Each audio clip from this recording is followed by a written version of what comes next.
not hope on the Brexit front. Who'd have thunk, right? We're getting word right now from EU and UK negotiators that they could be closing in on, at least on a draft of a Brexit deal.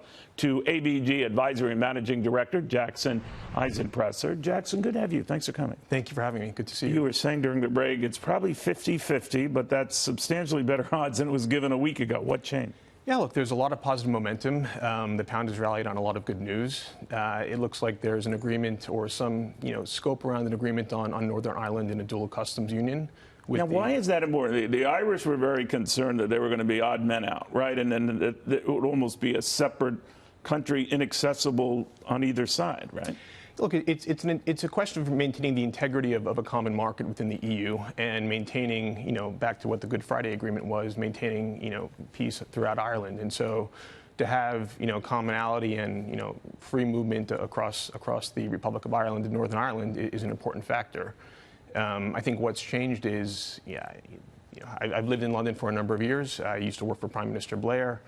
I think people are tired of Brexit, and I think that, when you say they're tired of Brexit, they just want to resolve one way or the other. They want to resolve one way or the other. This has been going on for the past three plus years. I think they finally see a, light towards a resolution, and there's. What would the resolution then be, Jackson? That Britain does separate, but the Irish thing is settled. The rest is a question mark. Britain separates. Northern Ireland in a dual custom union with the EU and the UK. This is being discussed now. Will be presented to the European Council tomorrow if there's an agreement, and then that will be debated over the next 2 days. There will be a UK Parliament meeting on Saturday, and we think an extension will be likely to get the principle of the deal across, whether it's a couple of weeks, a couple of months, depends on what Labour's view is. Beyond Halloween, beyond the 31st, but with the understanding being they're dotting the I's, crossing the T's on a separation agreement. Correct. But then there are other factors that go into play, whether there's another referendum to confirm the deal.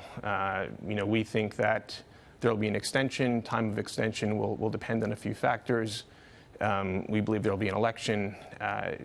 Our view is that the Conservative Party, that Prime Minister Boris Johnson wins. Depending on the strength of his, of a Conservative victory, that dictates what a deal would look like. And it would strengthen his bargaining hand, right? Presumably. Strengthen his bargaining hand, presumably. What does it mean for Britain afterwards? If this were to come to pass, they have a Brexit deal, they're out, then what? Look, it gives Britain free scope to negotiate trade agreements with the U.S., with China, with Japan, and I think that's a positive. But they don't have any agreements in place yet, right? I mean, so the notion you get is that they're kind of sailing on their own here for a while. Correct. I mean, I think this issue has to be resolved. Whether the UK was a strong partner in the EU or an independent partner that can negotiate its own deals. Looks like the latter is the direction moving forward, and then. And then under a Prime Minister Johnson, the UK will negotiate free, trade agreements and build out as an independent nation. Are the fears still rampant in Britain that they're going to run out of medicine, that they can't travel freely in Europe, or is it that fear mongering, as some have called it, is actually helping Europe's cause? I mean, might it be that Britain survives this, the doom and gloom scenarios don't pan out, and the Europeans are worried that Spain will look at this, Portugal will look at this, Italy will look at this and say, hey, we could try the same thing?